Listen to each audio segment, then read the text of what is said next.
Fala galera, beleza? Seja bem-vindo aqui a mais um vídeo do canal. Eu sou Luiz Antônio e falo aqui no YouTube sobre investimentos e educação financeira. Eu falo sobre fundos imobiliários, sobre ações, sobre tesouro direto e outros tipos de investimentos.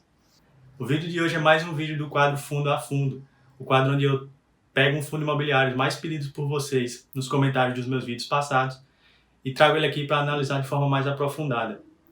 E o fundo mais pedido foi o RECT11, um fundo de escritório.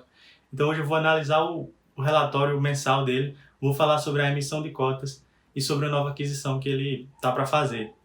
Então se você acompanha, se você já investe nesse fundo, comenta aqui embaixo para eu saber. Se você quer conhecer mais sobre o RECT11, se você se interessa por ele, fica comigo até o fim do vídeo, depois da vinheta.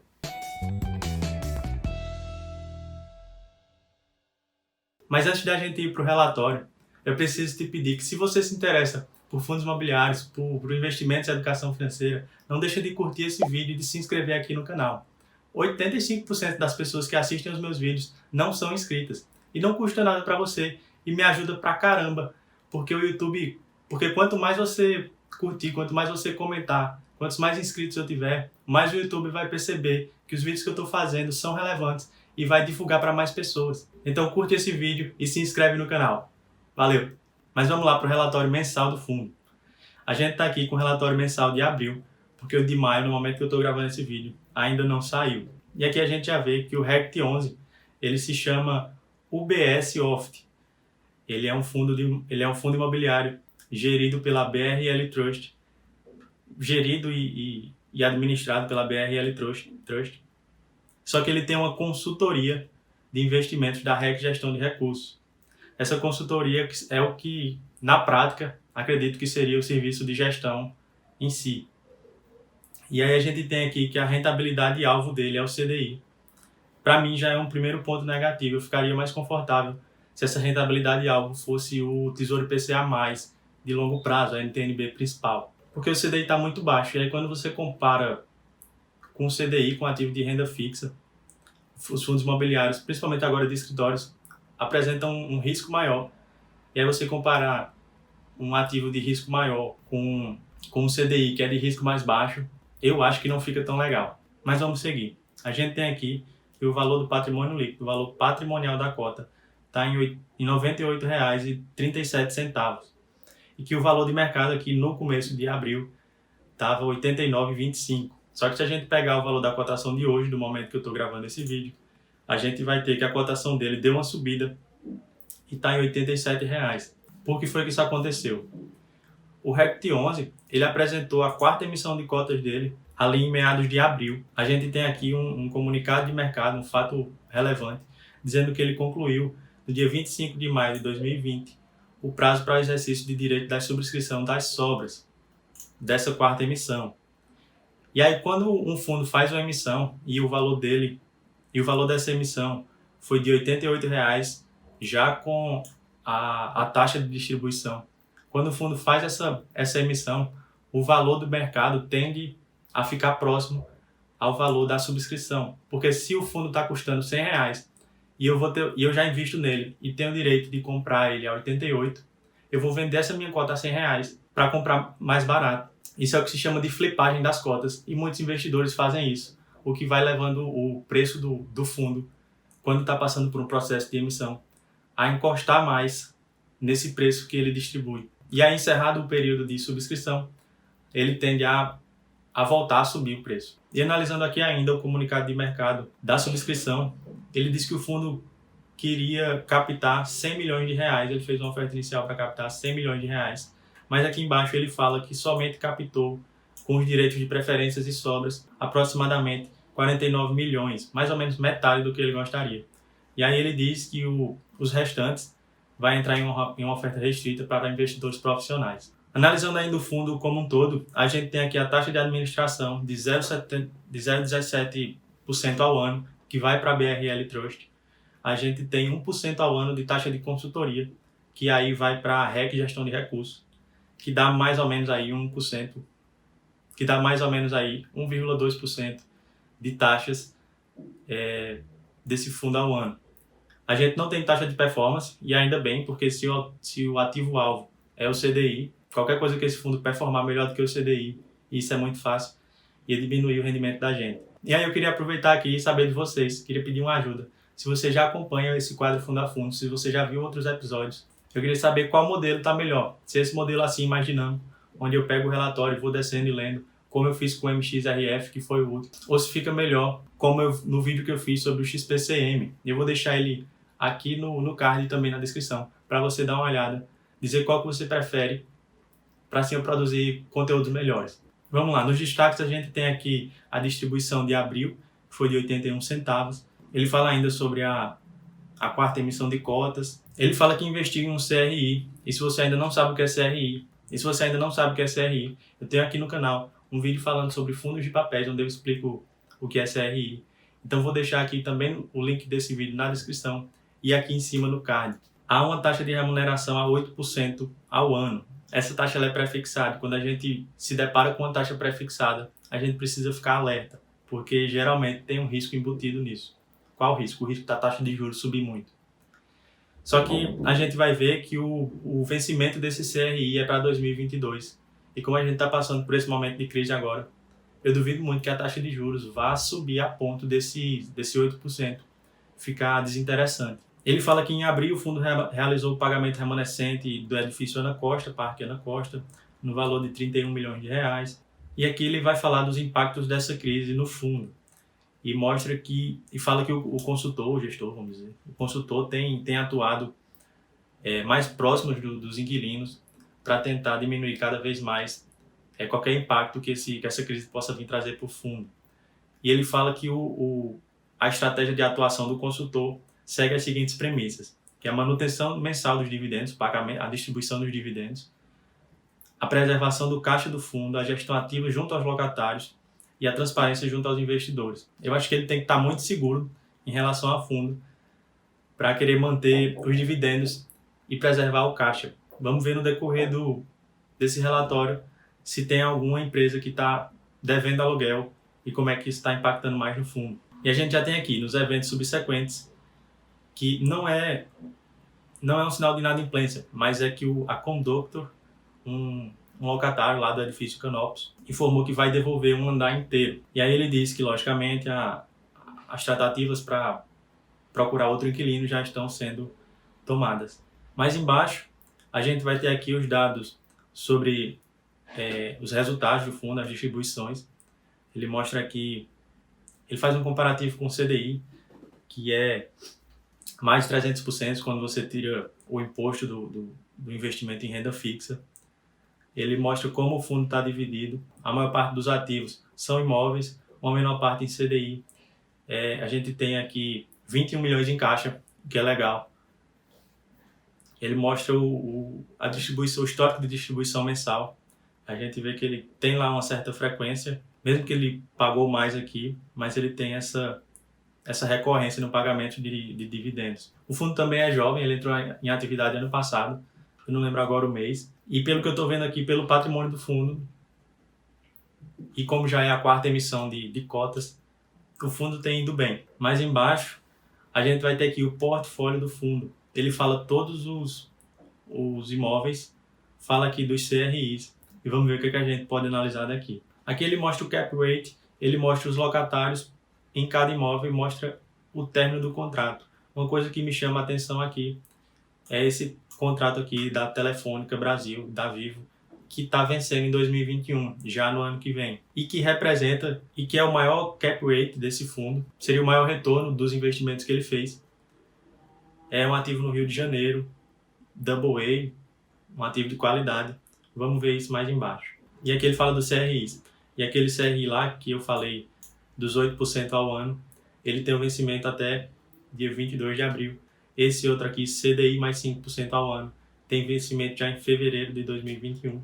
E aqui ele mostra quais são as garantias. Ele não é muito diversificado em CRI, mas acredito que não é a proposta do fundo. A proposta do fundo é investir em imóveis para gerar renda em imóveis de escritórios. Ele está aqui com esse CRI com forma de diversificar mais o portfólio, o que para mim é uma coisa positiva. Como a gente tem o edifício Canopus com 25% e o locatário que falou que quer entregar um andar desse prédio é no edifício Canopus e que o edifício Barra da Tijuca é o maior, e a gente viu que o contrato que termina em 2021 da Telefônica, da Vivo, é do edifício Barra da Tijuca. Como é um só locatário, eu vou admitir que o prédio inteiro tá alugado para Vivo. Como ele não fala aqui qual é a participação do prédio que ele tem, isso pode apresentar um risco de diminuição significativa dos dividendos, caso a gestão, a consultoria, não consiga achar um novo locatário rapidamente para esse prédio. Seguindo, a gente tem a taxa de ocupação que está em 90%, tem uma taxa de vacância somente de 10%, relativamente baixa, mas é um fundo novo, a gente não consegue avaliar a qualidade da gestão em cima disso. Todo o reajuste, 100% do reajuste dos contratos é em cima do IGPM, poderia ser mais diversificado, mas ninguém é perfeito. A gente tem ativos no Rio de Janeiro, em São Paulo e no Distrito Federal. E seguindo, a gente vai ter